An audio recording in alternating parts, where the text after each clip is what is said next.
as long as one is a Hazara, that is enough justification for being killed by fanatics in the region.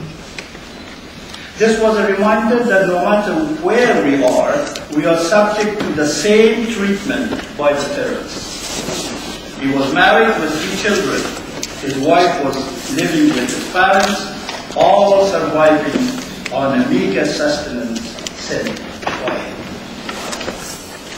Ladies and gentlemen, the history of Hazaras has been that of bloodshed, persecution, discrimination, massacre, enslavement, and mass exodus in less hostile lands, even as far as Australia. Hazaras have endured war and deportation, starvation, and even unjustified economic blockade by brutal enemies, often inspired by fanatic interpretation of Islam. The Hazaras are perhaps the most misunderstood people in the region. Both friends and foes alike have taken them to be something that they are not. The Western NATO, which we perhaps naively thought would be supportive towards the Hazaras due to shared common values, peaceful, i.e. peaceful coexistence within the same ethnic group and with other groups, as well as a liberal interpretation of Islam, particularly towards women's rights and education. They lump us with Iran. When the Western forces led by the United States entered Afghanistan, the Hazaras were hopeful that as the neglected people for centuries, they would be treated fairly and their regions and populations would be held and supported. They were and still are the most peaceful people in their regions or islands of tranquility in Afghanistan.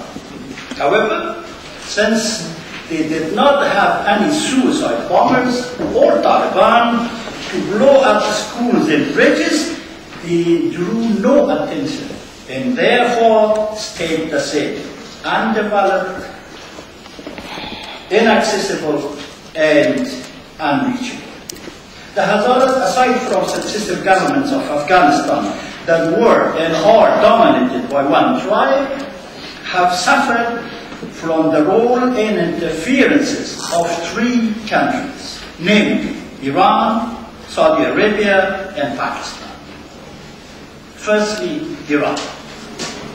When the pro-Soviet regime in Kabul intensified their repression, especially after the Soviet invasion, the Hazaras went to Iran en masse. This was the time that the Khomeini regime declared that Islam does not recognize borders or boundaries. Not unlike majority of Iranians, Hazaras also predominantly are Shias and speak the same language. Hazaras believed that Iran would be supportive and provide a balanced humanitarian assistance. Little did we know that our commonalities would not prove to be beneficial, not even the slightest.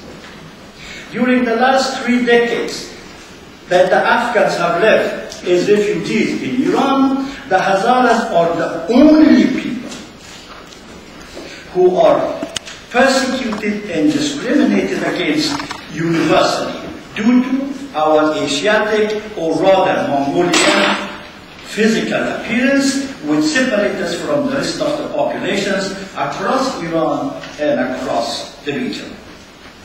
The Iranians prefer to help and deal with Tajiks or even Pashtuns from Afghanistan. The majority of the Iranian financial assistance and arms during the 1980s war against the Soviets went to the Tajiks and their commander Ahmad Shah Massoud. Media and religious right in Pakistan and Afghanistan allege that the Hazaras get material support from Iran. The fact is that Iran is more involved in supporting non-Shias and those that are very hostile to Shia around the world to further its own global agenda. For example, Iran sheltered bin Laden's family in Tehran. Gulbuddin Hekmatyar, a Pashtun warlord with clear hatred toward Hazaras, took refuge in Iran for many years during the war in Afghanistan. Ismail Khan, an ethnic Tajik from Herat and a staunch anti-Hazara, lived in Iran after escaping from the Taliban prison. The Palestinian group Hamas, which is predominantly Sunni Arabs, gets millions of dollars of aid from Iran. We get the accolade is pro-Iran Hazara Shias, while the Tajiks and the Pashtuns receive material support on an ongoing basis. Iran's supply of sophisticated weapons to the Taliban is well documented. The trend continues to this day and will likely only increase going forward as we fast approach 2014. Secondly, Saudi Arabia. Saudi Arabia is one of the protagonists in funding the war against the Soviets, also funded another proxy war in Afghanistan, and now in Pakistan against Iran. Most of the Wahhabi extremists, both during the war and now, are financed by Saudi government and other petrodollar-dominated states across the Persian Gulf, which directly and indirectly fund the fight against the Shias in the region, the Hazaras in particular. During the civil war in the late 80s and early 90s, thousands of Hazaras were killed by Wahhabis and Salafis of all persuasions, from Pakistan to North Africa to the Middle East and Central Asia. The Saudis and Iranians are at odds with each other, and they try to fight their way into the leadership of the Islamic world in Pakistan, Afghanistan, Yemen, Bahrain, Lebanon, and recently Syria. The Saudis are largely bent on cleansing the Islamic world of Shias without remorse. The killers are the foot soldiers of the Wahhabi madrasas, scattered in the hundreds across Pakistan and increasingly in Afghanistan. The madrasas are instructed to do the dirty work for the religious elite. The more the bodies, the more the funds that would flow to fill their coffers. All in the name of religion, as they believe it is their duty and obligation as mandated by God to do so. The problem is that there is no end to this situation unless the global community and the West in particular take a firm stand against this type of fanaticism. The situation is getting worse. More and more terrorists are being indoctrinated, trained, and released to society by the hundreds, if not thousands, daily as I speak before. It is a well-known fact that during the 80s and 90s, Saudi Arabia and Gulf oil countries helped create more than 20,000 religious schools in Pakistan. According to various sources, quote, Saudi Arabia and the United Arab Emirates are spending at least $100 million annually to radical Islamic schools that back militancy annually. According to one source, the two countries are financing institutions in Pakistan that recruit children as young as 8 years old to wage a holy war. This is in a country with abject poverty, high unemployment, and home to radical Islam and Al-Qaeda. In Afghanistan, efforts are underway to build one of the biggest madrasa complexes in Kabul. At the beginning of the current month, Saudi Arabia announced that it is funding a mosque and Islamic education center in a 30-hectare hilltop complex overlooking the city. The center will accommodate as many as 5,000 young and likely vulnerable students. When we talk of religious schools being built by the Saudis, it always entails radicalization of students. Just across the city, on the west, Iran has built one of the biggest religious schools outside Iran to the tune of $150 million. Besides these, there are TVs and radio stations that are sponsored by Iran, Saudi Arabia, and Pakistan, in which the programs are designed for certain audiences and for purposes other than entertainment. One need not speculate about the future scenarios. Thirdly, Pakistan. Pakistan is the third and only country that's being used as the arena where scores are settled between Iran and Saudi Arabia. Pakistan was and increasingly is a conduit and instrumental for the extremists that kill, maim, and terrorize the Hazaras in the region. According to various reports, the government in Pakistan at the moment is complicit in the violence against the Hazaras. For some of the officials are totally inept or paralyzed. A session judge by the name of Zulfiqar Naqvi was murdered by extremists in Balochistan. Lashkar-e-Jhanavi issued a warning that, quote, if any court treated our colleagues whose cases are under trial harshly or punished them, Chief Justice and judges of other courts will be on our target. Or this, quote, Pakistan Interior Minister Rahman Malik has said that Pakistani government has arrested hundreds of terrorists, but the judges have released every one of them within 3 months due to threats posed to their families. Hope obtained a leaked memo by a very high-ranking official of Balochistan government addressed to the chief of Balochistan police and the administration of Quetta, which shows that the Pakistani government knows exactly who the killers are, where they are, and staying with whom. Yet, never they took any action on the intelligence report. Dated March 3, 2011, Quetta. 2. The provincial police officer, Balochistan, Quetta. B. The commissioner, Quetta Division, Quetta. Quote, reportedly, Sabir Massoud's group is present in Quetta/Pishin area. Sabir Massoud's group is sheltered by Taliban. As per source, they are planning to target Hazara community in near future.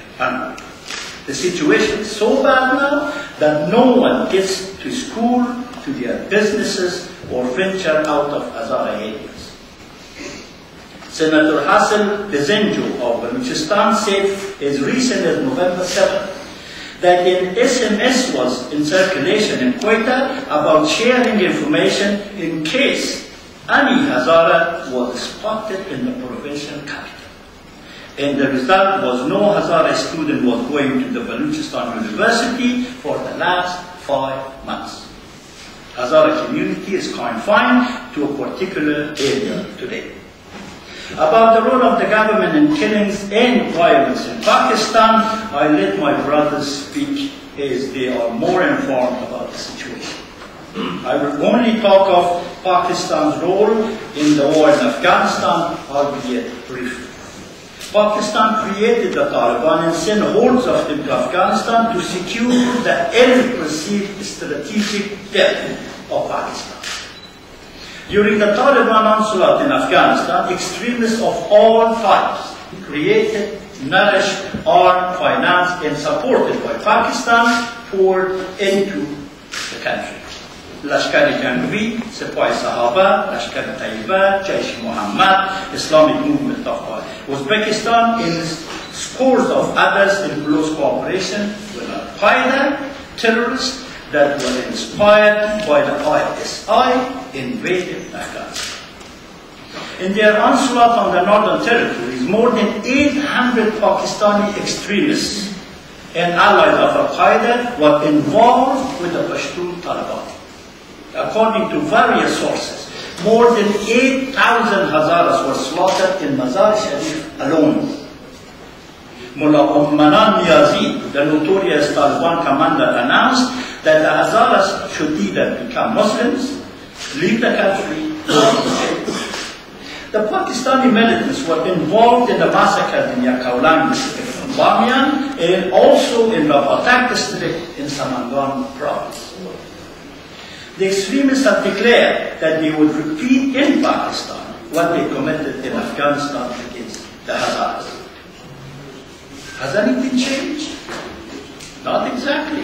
The Hazaras are there, the extremists with the same belief are there, and the governments that helped and supported them then and now are there. From our vantage point, the future is bleak. For the minorities, especially the Hazaras, Shiites, Hindus, Christians, and to a large extent, all those Muslims who do not aspire to the extreme Islamic views such as Wahhabis and Salafis. But for us, there is a limit to how much people can do. The situation is like a powder keg, ready to explode at any moment. The month of Muharram is started. It is the month when the Shiites mourn the killing of the grandson of Prophet Muhammad. The people are very emotional in this month and they take to the streets. The terrorists have threatened to attack them. A few years back, there was a massacre on the 10th of the month in Quetta in which 53 people were killed. Similar disaster took place in Kabul 2 years ago, on the same day where a suicide bomber targeted the mourners and killed more than 60 people. What then? What we Hazaras expect from our friends? 1. The honourable members of the British Parliament can form a supporting group to help the Hazaras live a peaceful existence free from systemic persecution and in essence genocide. The government in Pakistan, and for that matter any government, may ignore our pleas, but they cannot ignore a strong stand from the Parliament in Britain in support of human rights for Hazaras. 2. In Afghanistan, the year 2014 is fast approaching and already an atmosphere of uncertainty and anxiousness is looming across urban and rural communities around the country. The Hazaras have no arms or ammunition. They invested whatever meager wealth they had on education for boys and girls alike.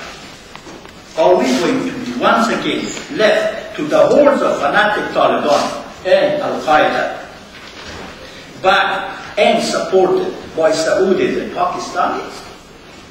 Will we expect a repeat of the late 90s, this time much worse, heinous and atrocious, or perhaps even worse, a Rwanda-type situation? 3. We need to move beyond private rhetoric and toward public awareness and concrete action. Don't let today's discourse go without your earnest support for the sake of humanity. Don't let us look back to today in days and years to come and consider how we could have acted to save innocent lives. Let's act now. We desperately need your support. What you decide to do following today is being eagerly awaited by innocent Hazaras, men, women, and children. I implore you to act, ladies and gentlemen. It is late, but it is not too late. We are able and capable to defend ourselves if given the opportunity and provided the resources. Thank you.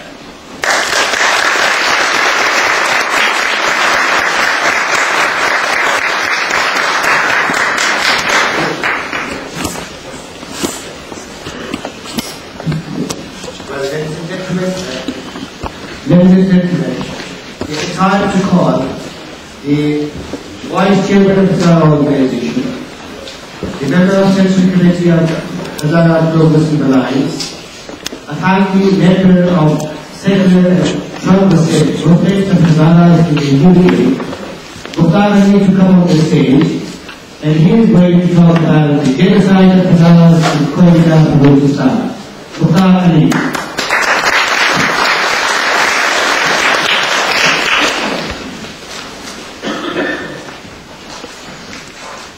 Good evening, ladies and gentlemen. Thank you very much for spending time to attend the continuing human tragedy, which deserves your immediate attention of all of us. What is this tragedy? How serious it is? And why does it concern you? I will attempt to answer this question briefly. This issue is about the persecution of Hazaras, an ethnic community originating in Afghanistan. 62% of whose population was decimated a century ago in their home in Afghanistan. A chunk of this community then fled to Quetta city, now Pakistan, then a part of British India. My focus today is on the persecution of Hazara community in Quetta and the targeted killing over the last 12 years. A particularly disturbing feature of the situation is the seemingly contributing criminal role of some element of the state and persecution of Hazara. An estimated 500,000 Hazara lives in Quetta. Over the last 12 years, 791 of them from that community has been killed and over 2,000 injured in 118 recorded terrorist attacks. Lashkar-e-Jaish, a Pakistani militant religious group, has accepted responsibility of the 99% of this attack. But so far, not a single terrorist brought to justice involved in the killing of Hazara. A few are occasionally arrested, but they are soon either directly released or to help to escape. For example, two notorious figures of the Lashkar-e-Jaish, namely Usman Saifullah and the Shafiq Green, were captured, put in the maximum security prison, but soon escaped. They escaped from a jail so secure that it is so to enter that very part of the city where the jail is situated, people need a special passes. There are other instances of the strange common purposes of between the terrorists and the security forces. For example, in a terrorist attack on the 4th of July 2003, security forces opened fire on the people who had fallen the victim. As a result, the coordinated operation of the terrorists and the security forces, 53 Hazara were killed and 65 were badly injured. Similarly, on the September 3, 2010, after a suicide bomber exploded himself among the assembly of Hazara, the law enforcement agencies opened fire on the peaceful demonstrator and killed around 72 and leaving 153 injured.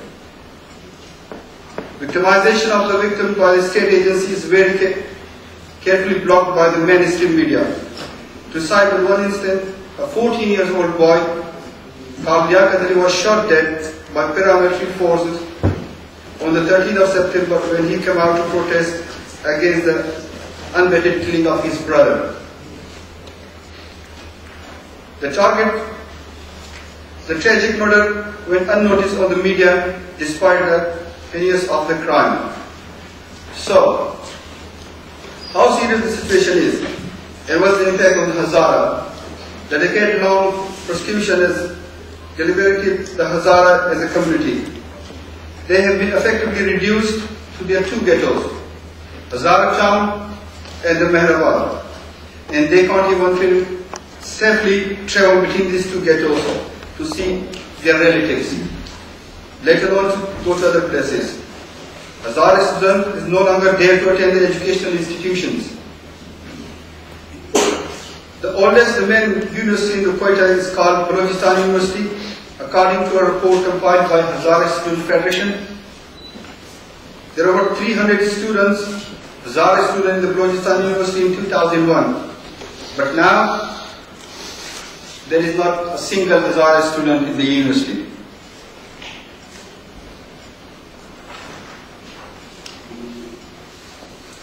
Another university in the city is known as the Balochistan University of Information Technology. A bus commuting to and from the university came under attack on the 18th of June 2012. 5 Hazara students and lecturers were killed and 65 were badly injured. These 2 attacks followed by threat to further attack on the Hazara communities. The result, no more Hazara student or teacher in any university in Balochistan.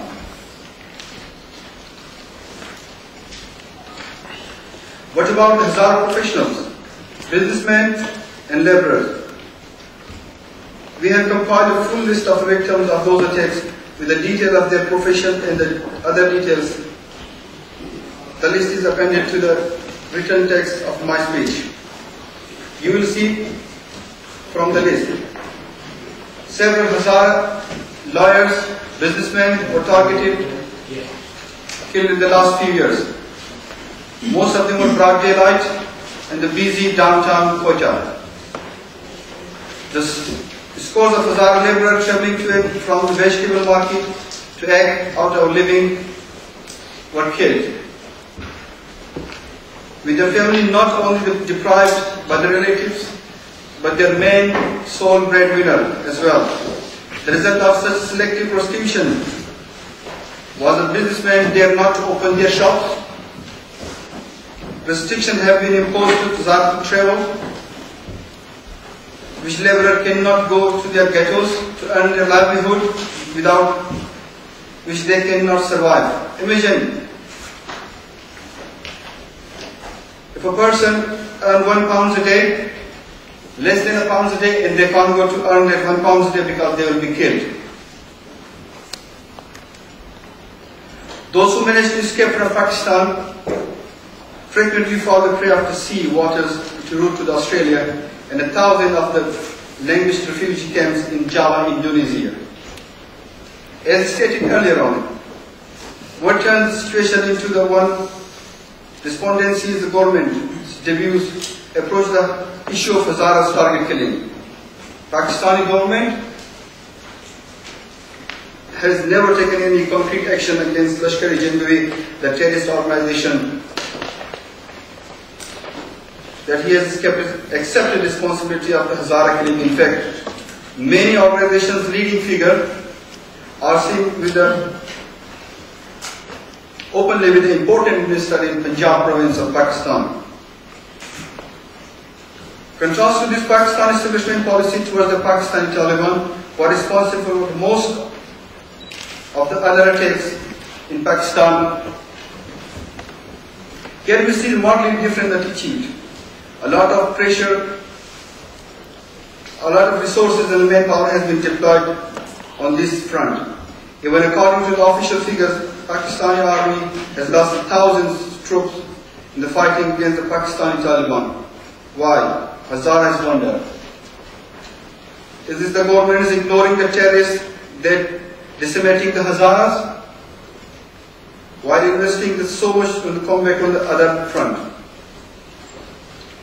How is that they know the band Lashkar-e-Jhangvi managed to kill 791 people and injured more than 2,000? Within the 4 radius square kilometer in an area where attended the guard by a dozen of the checkposts, police station, and not one of them the member has brought to justice and prosecuted.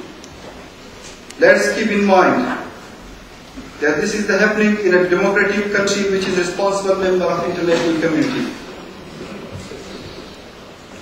It is very obvious that the establishment is simply indifferent to what is happening to the Hazaras in Quetta. Let me come to the third question proposed by my beginning. Why does Hazara target killing concern you? And why have we approached you? My answer is, where would you go when a senior minister from the country allows you that a state is targeting us as a policy?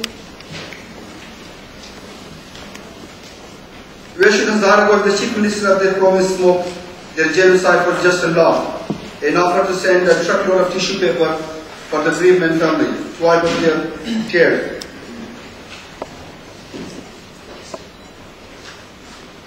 Mr. Raisani, in the relation of target 3.26 Hazaras, September 2011, a bus carrying many Hazara passengers was stopped near Mosul outside Balochistan.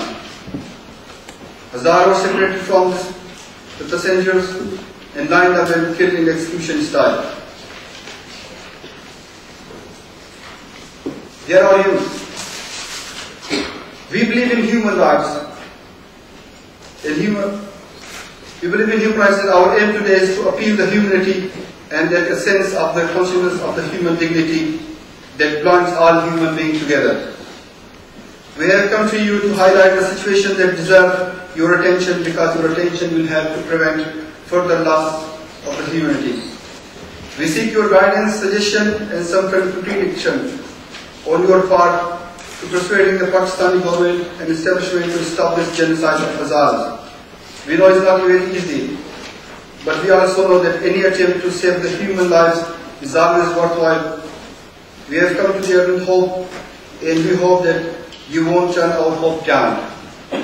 And then I would like to thank my Honourable MP, Mark Lancaster, Ian Stewart, and I would like also to thank Mr. Alan Johnson, and my special thanks to Lucy Woodland, the Chairman of Friend of Hazara, for supporting the cause of humanity. Thank you very much.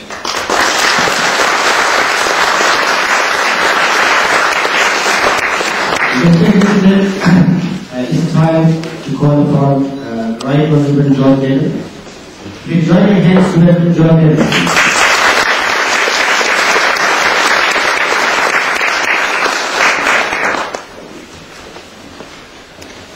Thank you very much and good afternoon. I'll just say a few words. I'm a Labour Member of Parliament for Southampton, and I'm here this afternoon because some of the Hazara community in Southampton came to see myself and the other MP, Alan Whitehead, just a few weeks ago to draw to our attention the story that you have been hearing since the beginning of your conference. I've been very honest. I was sort of vaguely aware of the issues, but not as aware of the history and the oppression and the violence that you had suffered, as I should have been. And the reason that I want to congratulate you for organising this conference and for bringing us all together, and for not just the MPs who come here today, and this is a place where people are busy and have many preoccupations, but the people you also see in your constituencies where you live, is that it was very clear to me that the story of what has been happening, what is happening to your community, needs to be much better understood by parliamentarians here, so that we can use our voices, use our position in Parliament to raise this terrible story to a much bigger audience, and to press our own government and through them other governments to act. I'm not going to repeat any of the information you've already had. I'm afraid you know the stories all too well and much better informed than myself. It's obvious if we just look at the news that this is a very dangerous world in many places at the moment. But it is particularly dangerous to be in a minority whose interests never come to the top of the agenda of other very powerful people with big problems to solve. And that seems to me, from what I understand it, to be the position of the Hazaras, whether it is the Hazaras in Afghanistan today or the Hazara community, which is what I was discussing in Southampton, living in Balochistan and in Quetta and the towns there about. And I say that doesn't mean people are bad. You know, a very distinguished British politician Paddy Ashdown, not of my party, but somebody who's respected by people of all parties, who said just this weekend that British troops needed to be out of Afghanistan as quickly as possible. And you can understand why he came to that conclusion. But it's clear that the position of the Hazara community is not anywhere near the top of the agenda of the people who are talking about the future of Afghanistan, and the risks of them not being taken into account are very serious.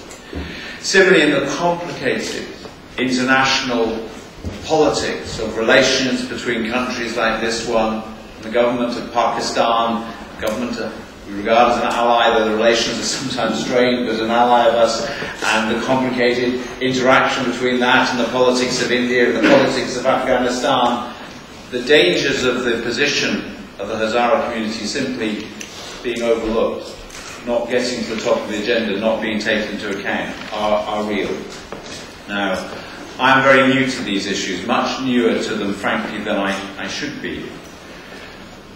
So I've not come here to tell you what the way forward is. That's something that you have to work out and we have to respond to. But I think it is very important.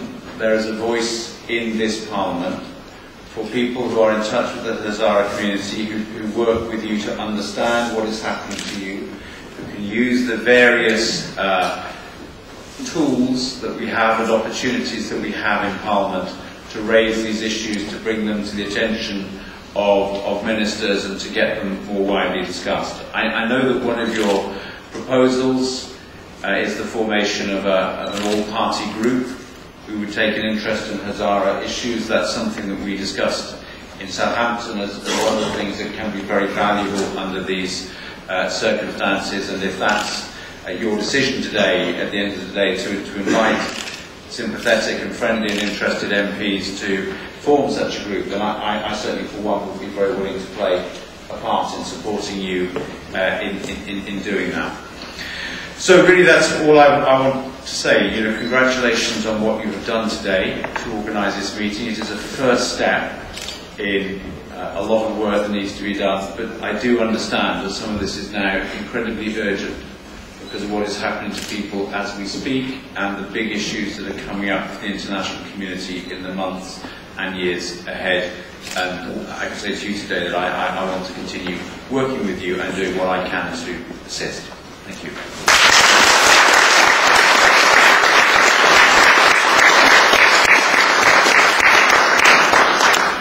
Thank you to the Right Honourable John Bennett.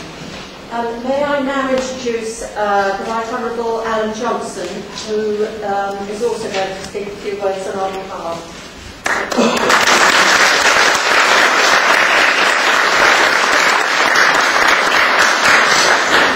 You know, these rooms in Parliament were here before microphones were invented, so I've got a feeling we don't need to use them on all occasions. I'm involved in this campaign because of my constituent, Mohammed Yunus, who typifies the contribution that Hazaras make to their communities. In my constituency in Hull, what we've had from the small Hazara community is public service, is involvement in the community, is help to the community, particularly in education, which I know is a very, very strong principle of the Hazaras. Like John, I knew nothing about this issue until it was brought to my attention by my constituent. And we met over a year ago. We decided to go and see the Foreign Office Minister, Alistair Byrd, about this issue, and that meeting took place in December, right at the end of 2011. And I have to say this is a cross-party campaign. Ian Stewart, who organised this room today, Mark Lancaster, are from the Conservative Party. There are people from Liberal Democrats, and there's people like John and Alan Whitehead and myself from the Labour Party. There is no political difference here, and I pay tribute to Alistair Byrd, the Minister, who, when we met him in December, was very focused on this issue. He was quite frustrated because of the small amount of influence that we were able to bring into regions, Quetta City in particular, where there seemed to be a lack of concern about what was happening to the Hazara people. We met in December. We talked about the loss of lives, lots of figures, around 800 people had already been killed. But since that meeting, this year 100 Hazaras have been killed, around about 20 in the last few weeks. As a result of meeting Alistair Burnett, we organised, I think, the first ever debate in Parliament about the Hazaras. We debated the issue in March, and there were people from all sides of the House who made the case for the government using their influence to try to ensure that the persecution, genocide even, of Hazaras ended, and that the perpetrators of this violence were brought to justice. When we met Alistair Burt in December last year, there hadn't been a single conviction for any of these killings, and as we speak today, there still hasn't been any convictions for these killings. I understand 55,000 Hazaras have left Quetta City, which is an enormous loss actually to the country, but they are fleeing this persecution. I understand that students can no longer attend university because of their fear. Alistair Burt, I think, did two things in terms of this campaign. First of all, he attended that debate in Parliament. He could have left it to some junior official. He attended himself. He told us that for the first time, the Foreign Office report, their annual report, would contain an element on the persecution of Hazaras, and he undertook to raise this issue with the Human Rights Commission of Pakistan, with Human Rights Watch. Both organisations have confirmed that this situation for Hazaras is dire and is worsening. This is important because you will know better than I do. There are people there, in fact there was one contributor in our debate in the House of Commons who tried to say, look, there are lots of minorities that are affected. This is a really tough part of the world. Pakistan is having huge difficulties dealing with the threat of terrorism from across the border in Afghanistan, from where, of course, many Hazaras were driven by the Taliban to come into Pakistan. And these people suggest that somehow this problem is being exaggerated, that it's being exaggerated to the expense of other minority communities who are being adversely affected by the situation in Quetta and in the local region. So it's very important that Human Rights Watch and the Human Rights Commission of Pakistan, the United Nations, the UK government, confirm that this is what is happening. Indeed, Alistair Burt wrote to me in April, and I think other members who participated in that debate last March, he wrote to us to say that from his inquiries now, his further inquiries, there was absolutely no doubt that there was some kind of official sanction for what was going on in Quetta City, that there were parts of the authorities, not all of them, but parts of the authorities that were sympathetic to the people who were murdering and killing the Hazara people. I pay tribute to you today for this meeting because I think, as John mentioned, the biggest challenge you face is raising the profile of this issue, of putting it up the agenda. I went to the tremendous demonstration outside the Pakistani embassy earlier on this year, and it was a huge event, and that would have also made that contribution. But to have a gathering like this today, I hope you will decide to form an all-party parliamentary group on Hazaras.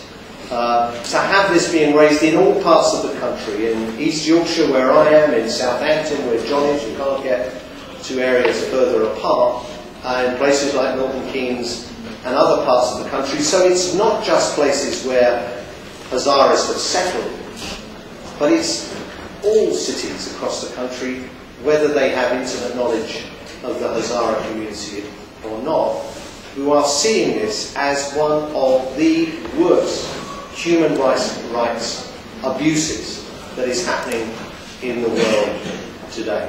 So I pay tribute to all of the people who have been working on this before I became involved. I pay tribute to the bravery of the Hazara people and the fortitude of the Hazara people. And I really think that together, with a sympathetic government, as we do have with William Hague, the Foreign Secretary, confirming the words of Alistair Burt, that this is something that the UK government will raise in all the forums that they have the opportunity to press the authorities in Pakistan to do more to end this horrific violence. So many thanks for inviting me to join this.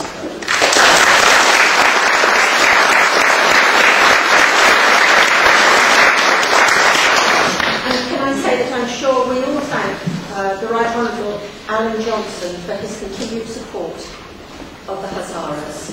Stewart, MP for MK South, for sponsoring this conference. Thanks to Mark Lancaster again for raising this issue for the first time in British Parliament. And I am much obliged to Alan Johnson to arrange a debate in UK Parliament. Thanks to all members of Parliament, lawyers, human rights activists, teachers, students, and community leaders. And big thanks to Lucy Woodland, Chairman, Friends of Hazaras, and I'm very grateful to the organizers of the conference, Hazara Progressive Alliance, Hazara Organization for Peace and Equality, and Friends of The trail of Hazara persecution started in earnest in the late 1890s when Amir Abdul Rahman subjugated the Hazaras of the Hazarajat. Originally, this comprised a far greater area than the Central Highlands to which Hazaras are mainly confined today. To motivate his troops to purge the lands of Hazaras, Abdul Rahman proclaimed them kafir, or infidels, and there followed intense dispossession and subjugation, resulting in an estimated 60% reduction of the population.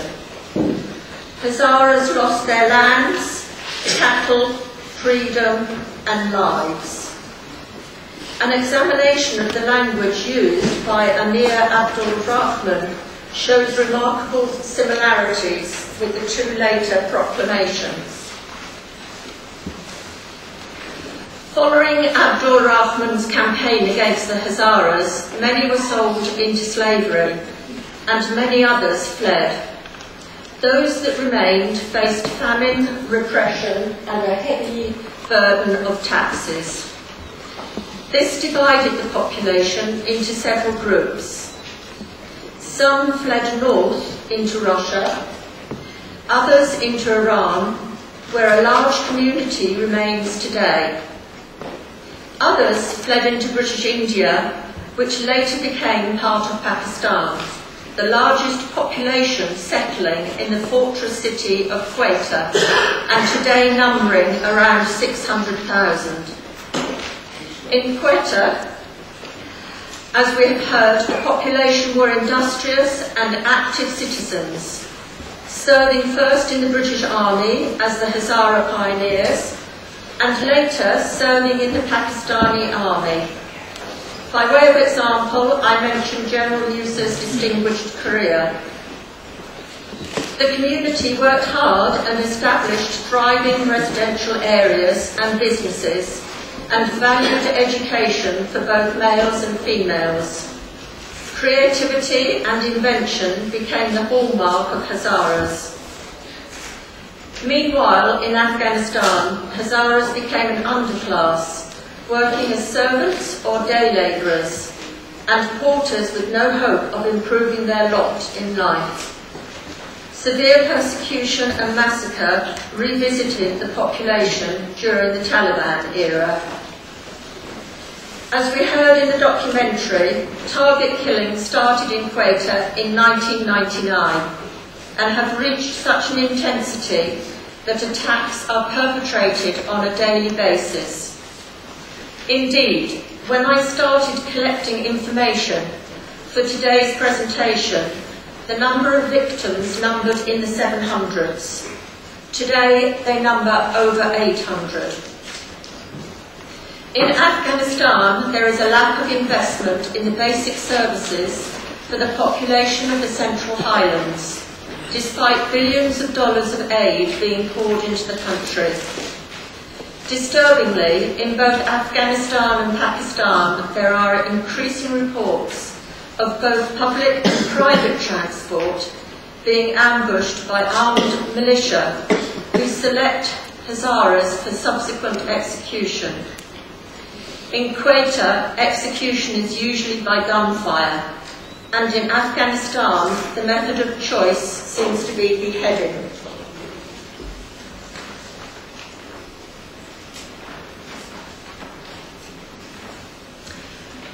Why do genocides occur? For the next section, I have drawn information from the work of Helen Fine, an American historical sociologist and professor in genocide and human rights. Fine has identified 4 reasons for the perpetration of genocide.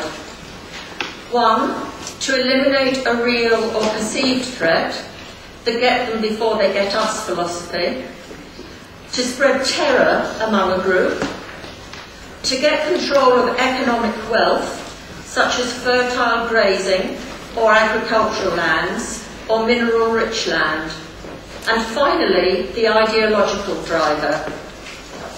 Fine explains that it is usual that more than one factor may be at play, and it could be a combination of all 4. Fine goes on to consider what characteristics define genocide, and here she has defined 5 criteria. Genocide is not a single act. It is ongoing and determined. 2, neither is it the act of a single agent. It is the act of an organised group with a common source of leadership. And the victims are selected because they are a member of the group and identified by the characteristics of that group, not because of any wrongdoing. The group may be confined to a specific geographical area. Fourthly, genocide is about destroying the group, whether or not they offer armed resistance. And lastly, the intention of the attacks is murder, which is planned and organised and sanctioned by the perpetrators. Fine goes on to say that genocide is more likely when certain conditions are in place. The first one being victim exclusion, which extends beyond citizenship. And often they say that the members of the victim group are denied even the basic status of being human. There is a crisis such as war, social upheaval, or upcoming elections. Or 3, a dictatorial system where there are few or no checks on the actions of the ruling elite and where there is no rule of law. And finally, bystander states or organisations do nothing. Though a bystander state may not actively participate in the killing, it may provide economic aid or participate in trade that allows the perpetrators to carry out the genocide. If the perpetrators see bystanders do nothing, they believe they have little to fear. They have little incentive to avoid genocide. Perpetrators may even be testing bystander reactions, and if a more limited genocidal action doesn't attract international attention or condemnation, then the perpetrators may feel safe to carry out the genocide on a more massive scale. Quite clearly, inaction is unacceptable. I turn now to the UN Special Advisor on the Prevention of Genocide and the Special Advisor on the responsibility to protect, who act as a mechanism of early warning to the Secretary-General, where there is a risk of genocide by collecting information on massive and serious violations of human rights that could potentially result in genocide if not prevented or halted, and by making recommendations to the Security Council through the Secretary-General on actions to prevent or halt genocide. The UN uses a framework to analyse the situation and initiate early action for an end to the slaughter. 8 categories are described, and it is the accumulation of evidence which indicates genocide, not a differential ranking of each category. Under each of these categories are issues or questions for analysing, and this is where gathering evidence is paramount. Many of the atrocities already cited by today's speakers and in the documentary from Quetta sadly bear witness to the nature of what is unfolding today and are an ominous sign for the coming uncertain times in the region. I have sifted through events stretching from the subjugation of the Hazaras by Amir Abdul Rahman to their dehumanisation as slaves, their massacres in the hundreds of thousands, their denigration as infidels and impure, fit only to be driven from their homelands or confined to ghettos. The evidence is overwhelming, and it would be impossible to list here today even 10% of it. However, I have selected just a few instances as an illustration. It is easy for us to kill you. This Human Rights Watch report cites the statement of a Taliban fighter to Hazara captives. For them, killing Hazaras declared as infidels is not just easy, it's a fulfilment of their duty and confers a direct route to heaven.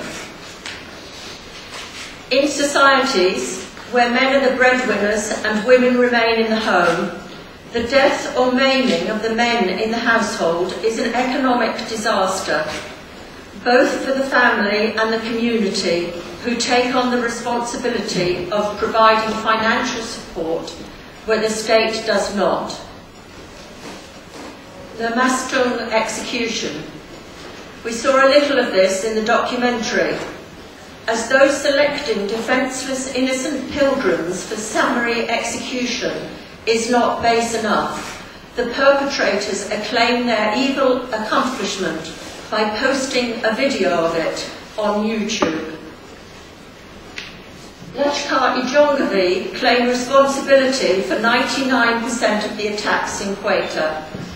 They distribute hate literature and declare that their jihad already raged against Hazaras in Afghanistan will continue in Quetta unabated until they have emptied Pakistan of all Hazaras. In the name of security, the Balochistan provincial government have implemented a certificate of no objection, which Hazaras had to obtain before travelling out of their districts in Quetta, hence further ghettoising the community and restricting their access to basic services such as medicine or to education. Tissues. Send a lorry load of them. The solution offered by the provincial governor when confronted with demands from the Hazaras after the Mastung massacre to act against the assassins. No assailant has been brought to justice for the crimes in Quetta, just as no one has been asked to answer for atrocities in Afghanistan prior to 2001 due to an amnesty which was declared in 2007. This culture of impunity only serves to embolden the aggressors, to say nothing of justice for the victims and their families. Not all genocidal acts are violent killings. Sometimes it takes on a more subtle form by the restriction of basic needs, the slow death. A recent report on child and maternal health reveals support for claims from Bamiyan Hazaras that international aid is not getting to them. Clean water and sanitation are essential for the control of disease. The incidence of child pneumonia and diarrhea are higher in the Central Highlands of the Hazarajat than in any other region in Afghanistan. Examining the results of a UNICEF survey reveals the reason. If we look at the first column, you will see that there are only 25% of families that are using an improved source of drinking water. And improved doesn't mean that it comes out of a tap nicely chlorinated. It means that they've been able to do something like boil it. So only 25% have access to that. If you compare that to the other areas, you will see that somehow the Central Highlands have missed out on that aid. Water on premises. 2.9% of families have water in their houses. Again, the other areas are much higher. Open defecation. No facility. That is, they defecate in the bush or the field. That's 50% of the families. The 50% that don't may be sharing some kind of chemical latrine or hole. The percent of children whose stools were disposed of safely, 10.8%. That means that 90%, almost 90%, were not disposed of safely. And finally, sadly for the Hazaras who prize education, their children, only 27.9% of families have two playthings, two different types of playthings. Here in the UK, we've recently had quite a lot of reports saying how important it is that the early years, that the youngsters are given a good start. Clearly, there's going to be difficulty here. Responsibility to protect. The charge of genocide is highly charged and contentious. Not only does alleging genocide imply things about the intentions and moral quality of the perpetrators, it also puts a moral responsibility on others in the international community. If the violence is truly genocide, then inaction is unacceptable. So, both perpetrators and bystanders have incentives to deny that the label genocide fits a particular situation.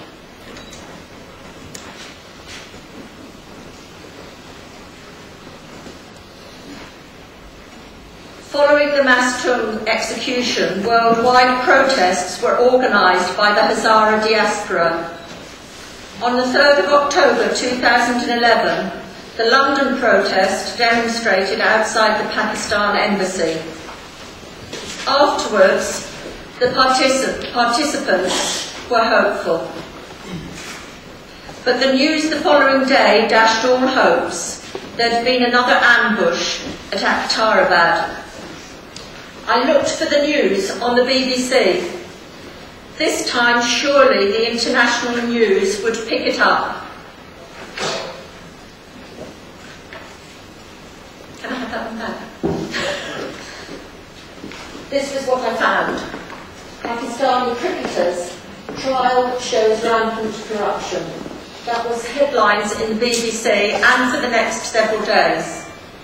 And reported in Geo News locally, Quetta, October the 4th, at least 13 people of Hazara community were killed and 7 seriously injured after unknown gunslingers riding motorcycles emptied their automatic weapons at a bus in a Tarabad area of Quetta.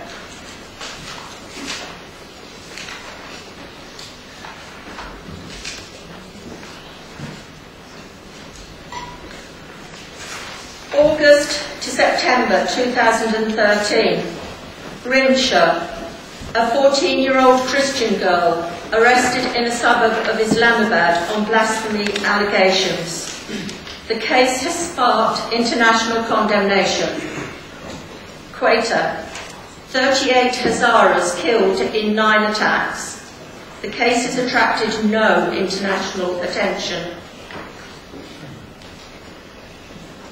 15th of September 2012, a 13-year-old Hazara boy is killed whilst protesting against the recent killings of Hazaras in Quetta, only to become another statistic. 9th of October 2012, Pakistan Taliban claim responsibility for the brutal shooting of a 14-year-old Pakistani girl who campaigned to promote education and expose extremist brutality. There was a world outcry and the UK brought her to England for medical treatment. I leave you with a quote from Edmund Burke. All that is necessary for the triumph of evil is that good men do nothing. Thank you very much. Ladies and gentlemen, good afternoon. As has been stated by the speakers, that the persecution the Hazaras have been undergoing over the last 12 years has all signs of a genocide, whatever stage it may be in.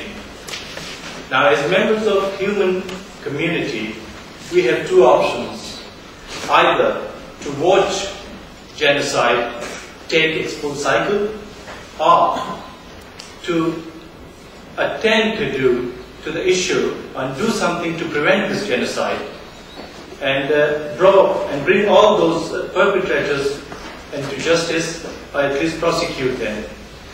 Hazara Organization for Peace and Equality and Friends of Hazaras and Hazara Progressive Alliance together have put the resolutions which I'm going to read out for you. The view is to prevent the genocide of the Hazaras going on in Pakistan. Now, the resolution of the Conference on Genocide of the Hazaras for today is: number 1, the British Hazaras request that their elected representatives to initiate formation of all parties parliamentary group on Hazaras to address the issues faced by Hazaras in Pakistan and Afghanistan, and thereby hasten an end to the genocide and persecution going on against the Hazaras in Pakistan. 2. The British Hazaras demand that the UN initiate its action plan to prevent genocide, which the heads of states and governments unambiguously pledged to support establishing an early warning capability. The heads of state and governments underscored that the international community, through the United Nations, also has the responsibility to use appropriate diplomatic, humanitarian and other peaceful means in accordance with Chapters 6 and 8 of the Charter of United Nations to help protect population from genocide. As stated by the United Nations, this is number 3, as stated by the United Nations Action Plan, such peaceful and preventive measures are most likely to be effective if they are undertaken at an early point and are carefully targeted and calibrated. Thus, in turn, requires an early warning and differentiated assessment of the circumstances of each case. Thus, we request that the action initiated action be initiated immediately. For each passing day, more people are killed in Pakistan. In accordance with the above UN initiative, we demand an investigation into the ongoing persecution and systematic genocide of the Hazaras. The British Hazaras request that the UK government work with the United Nations to fulfill the international community's responsibility to protect people in danger. We would also request that the elected members of the Parliament pay an official visit to Pakistan to assess the situation on their own. The British Hazaras and Friend of Hazaras demand that the government of Pakistan bring all the perpetrators involved in the killing of Hazaras to justice. The British Hazaras demand that human rights organizations send their investigation teams and observers to monitor the situation in Pakistan and accordingly put pressure on the government of Pakistan to protect minorities, including the Hazaras, who are being killed on a daily basis in Pakistan. We would strongly suggest that the British government tie any Pakistan to the human rights conditions and to the protection of minorities, including the Hazaras. Thank you very much. Good afternoon, everybody. I wasn't expecting to be addressing such a large gathering, but it's very impressive that you have mobilised and brought so many people here this afternoon.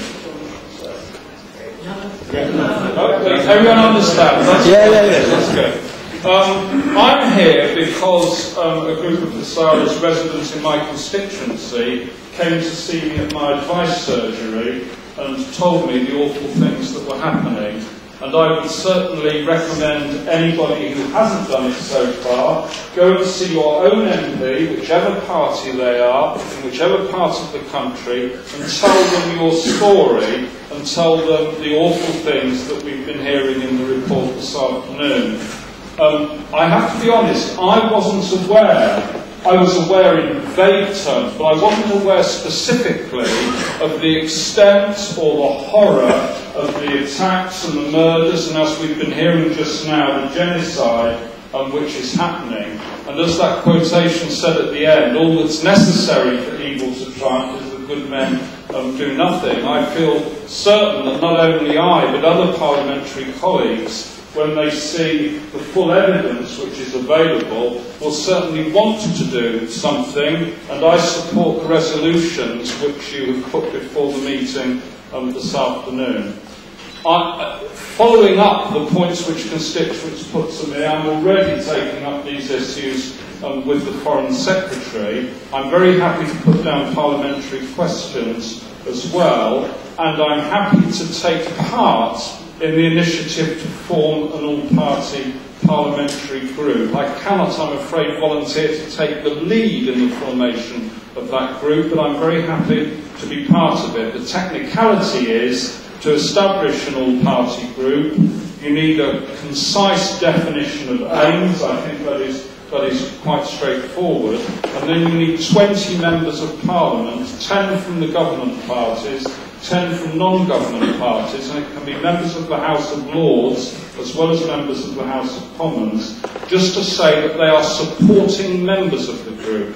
Once you've done that, you can have a full Core 8 annual general meeting and then start a programme of activities officially under the banner of an all-party group. I've done this before, you can probably tell. Anyway, as I say, I wish you every success in your campaign. I stand ready to help and support you, and the crucial thing is to get this message across to all other members of Parliament, and also noting some points that were made in the excellent presentation there, to make sure that we lobby journalists and try and get more media attention to expose the horrors of what is happening, and to make a common call as citizens of the world that genocide must be halted. Thank you very much.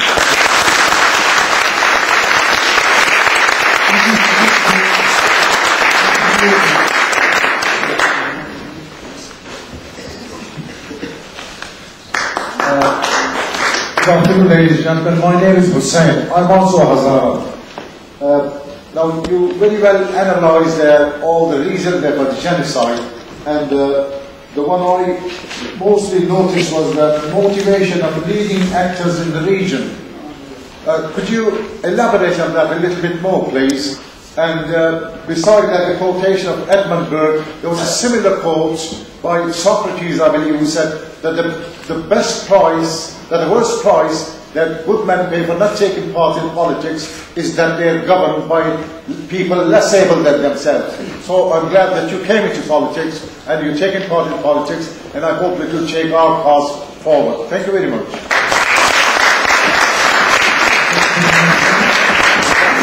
If there is any other contribution, especially on the resolution that's been passed on the resolution. Yeah, I'll come to Lord Adbury, yes, definitely. I thank all those people who contributed to this conference, and thanks to all MPs. First of all, I want to say that this conference focused on facts, ideas, and demands from international community. I hope all Hazaras and me would sign this and accept this resolution. However, this conference have not focused on how to stop these situations. The question is how. We all focus on issues, but we haven't talked about the resolution or resolving the issues that we are undergoing for the nearly a decade. Thank you. That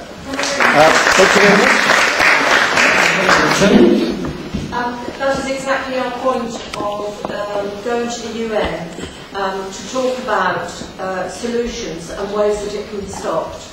The fact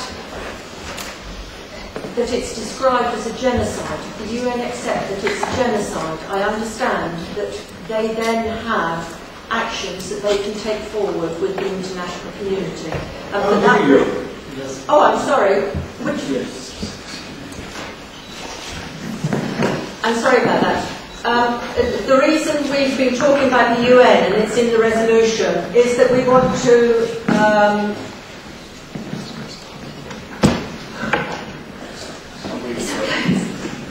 we want to take it to the UN so that they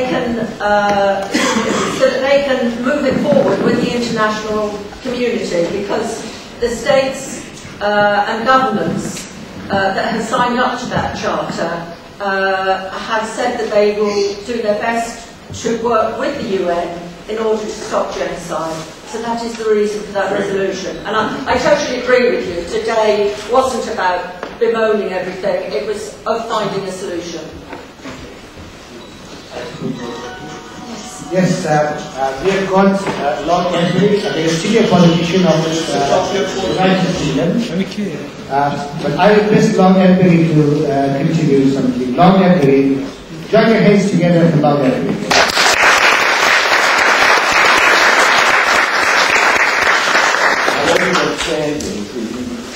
As you can probably hear, I'm filthy cold. My voice is not working very well. I am moved to say a few words because of two things. One is the economic deprivation of the Hazara community, and particularly what was said about the sanitation and water facilities that were so seriously lacking compared with any other region of Pakistan. I don't know whether many of you are aware, but today is World Toilet Day. And World Toilet Day is a day of action to try and promote greater awareness of the huge deprivation of millions of people all across the world of basic sanitation and water. And when you look at those statistics, I can't imagine that there can be any case more worthy of attention than the Hazaras. And I would honestly recommend that in addition to the civil and political rights of Hazaras, you take up the economic, social and cultural rights of Hazaras, and that you enlist the aid of organisations that are concerned, particularly, if I may suggest it at this moment, in the provision of water and sanitation. People like WaterAid, for example, who I'm sure would listen carefully to the case that was presented here a few minutes ago. But I wanted also to say something about the work of the United Nations and how you can generate the sort of momentum that would get you to the stage where the United Nations would admit there is a genocide. And I think you have to go through some preparatory stages to get to that point. And that is by making use of the United Nations special procedures. And in the case of Hazaras, particularly the special rapporteur on extrajudicial execution. And this is an enormous problem we see of gratuitous killing of people, shooting innocent civilians travelling in a bus from one place to the other. That kind of atrocity is being perpetrated against the Hazaras. My suggestion is that your organisation look at the UN Special Procedures website, and particularly the pages that are devoted to the Special Rapporteur on extrajudicial executions, and you will see there that there's a form of submission of details of particular atrocities which you want the Special Rapporteur to look at. And in that case of the assassinations on the bus, may have already been submitted to the Special Rapporteur, I'm not sure. There is a special form on that website that anybody can use, and at least you have the certainty that someone in the Special Rapporteur's office will listen to it. Now, my recommendation is that every time there is one of these atrocities, you get carefully to fill in these procedures, these application forms, and you submit them to the Special Rapporteur. Because the cumulative effect of that will be to get you a hearing on the larger case, which you want the UN to listen to, of calling these atrocities collectively a genocide. So I think there are things that you need to do, which will be preparatory to that, and which your organisation can obtain the details from the Hazaras and submit them. Best of all, of course, is if you have people who are personally concerned or knowledgeable about the individual cases, and that means going to the grassroots and collecting the evidence which we've heard about this evening. But if you can't get people to testify because of the threats against them, and I can appreciate this is a difficulty with Hazaras as it is with many human rights cases. People don't want to come forward and allow their names to be used because of the retaliation which they or their families might suffer. But you don't have to worry about that. You can collect the information from the grassroots. You can put it in the form of the Special Rapporteur submission, and you can make sure that it's heard by the United Nations. So let's do that, and we will really get somewhere with the UN.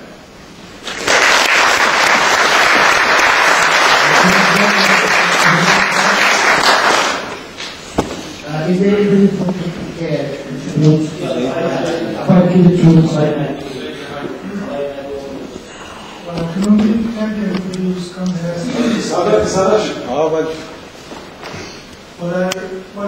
I've been one of the persons who's been helping and assisting the organisers, and I'm really, really thankful to everybody who's come here to spare their time to attend to a situation which affects humanity. Because when we talk about Hazaras, we're not talking about just an ethnic group. We're actually talking about a part of humanity somewhere far flung from there, but whose situation affects every human being. Because the thing that binds us all together is human values, human dignity, human rights. So when we come here, when we talk about Hazaras, you're talking about human beings, and because you're human beings, we've come to you. Before coming to you guys, we've been to everybody in Pakistan. We went first to our local politicians, we went to the people who were responsible to protect us. Then we went further up at the national level. We made representations before the politicians. After that, when nothing happened, when things kept happening again, we then came outside. We had demonstrations before the Pakistani High Commissions all over the world, because before going any further, we wanted to exhaust all the avenues. And when nothing happened, we had to come to you guys. We approached all the other parliaments across the world. We've been trying to approach the European Parliament as well. And obviously we'll be taking it up with the United Nations, as Lucy Woodland, who to me represents Face of Humanity, would be assisting us with that and would be leading it up. So all I have to say here is thank you to everybody who's come here because of human beings, and we really appreciate that. Thank you.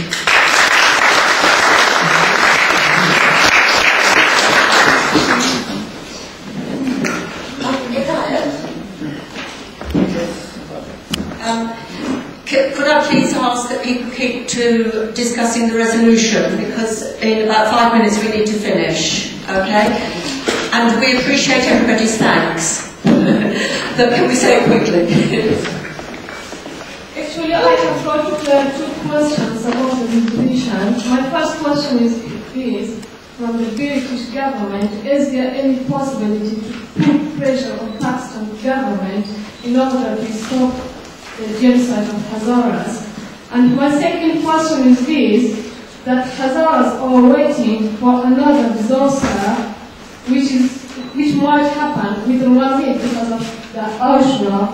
And can you take any emergency action about this disaster, please, from us, from the UN, or even from the government, Pakistan government or UK government? Thank you very much.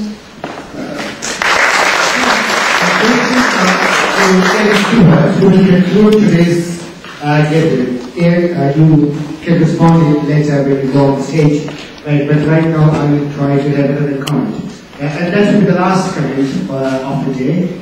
And I will give you a chance at the end.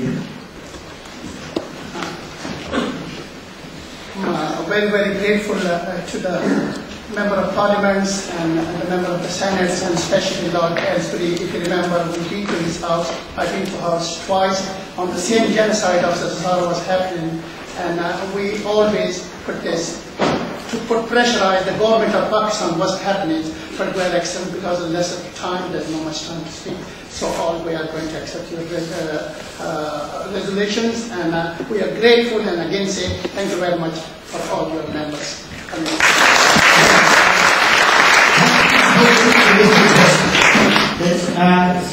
It was, I think, discussed by Andrew Smith that every one of us need to go to our MPs, to lobby our MPs, to have at least 20 MPs from one side and 20 MPs from the other side. 10 MPs from the governing party, from the ruling party, 10 MPs from the opposition are not the ruling party. So would you please go and see your MPs if you need any help, the guys who have organized this, so they will be helping you out. We need to work all together to form all parties parliamentary group on Hazaras to address our issues consistently through this lobby and through this pressure group. Thank you very much.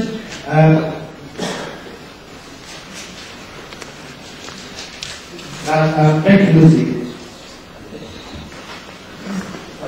I would like to call upon John Will. He's a parliamentary candidate for Burton. He's from the Labour Party. I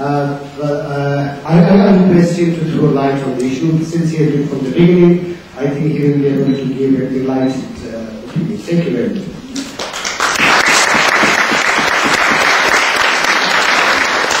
I'm not sure I'll be able to throw any enlightenment on what I've heard so far, but what I wanted to say was I want to say a massive thank you. I want to say a massive thank you to Omid Jafari, who explained to me your story a few weeks ago, and also this conference and how it's helped me understand the issues that you face. I'll just echo the previous speakers that I almost feel embarrassed that I didn't fully understand the extent of what you were facing in your persecution. And I would just like to say that I'd do anything, really, absolutely anything, to stop that persecution and to assist you in what must be the most dire of situations. There is only one reason to come into politics, I think, and that's to try and make people's lives better. And I, as I say, I'll keep this brief, but I'll support you and support you in those resolutions. And thank you for explaining to me today a bit more clearly on your story. Thank you.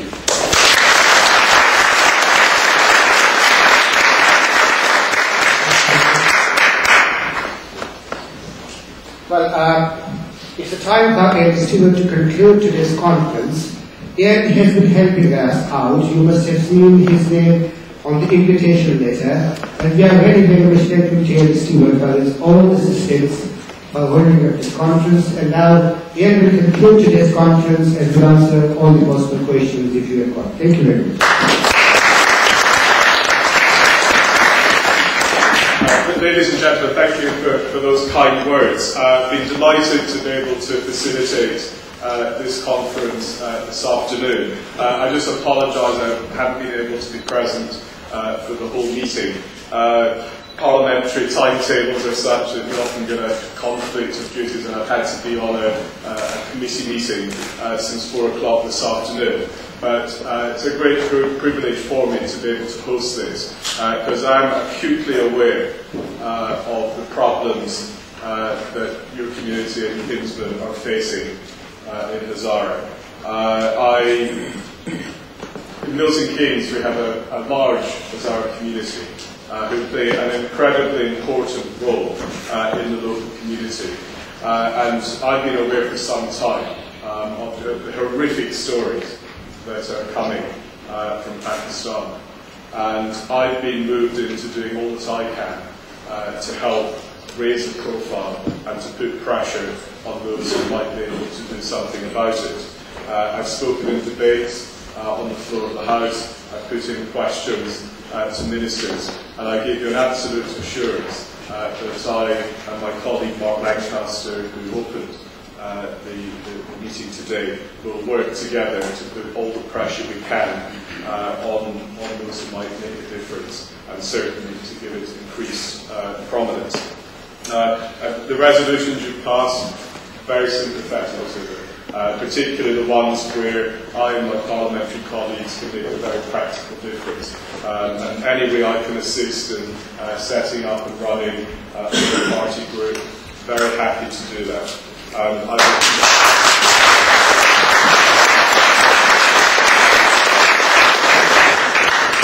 think as well the suggestion that a group of MPs goes out to Pakistan to see for ourselves what is happening is absolutely essential. I've had, in the course of my short parliamentary career, the opportunity to visit Srebrenica, to visit Auschwitz, and to be there where those genocides have happened. And actually, there is no substitute for actually seeing on the ground what is happening. That is what influences members of Parliament more than anything.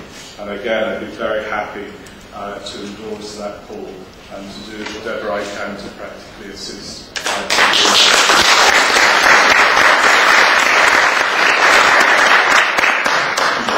And in terms of the broader resolutions, I won't go through them all. I'm sure we've had a full discussion on them today. But I do take away the importance of raising with the UN and others these important matters. And I will, and my colleague will continue to put pressure on the government to raise these points in the international forum. So it just remains for me to conclude. I hope you've had a constructive meeting today. It's been a great privilege to be able to facilitate it for you. And I look forward to working with representatives both locally in my constituency and on a national basis to do whatever I can to put a stop to this atrocity. Thank you.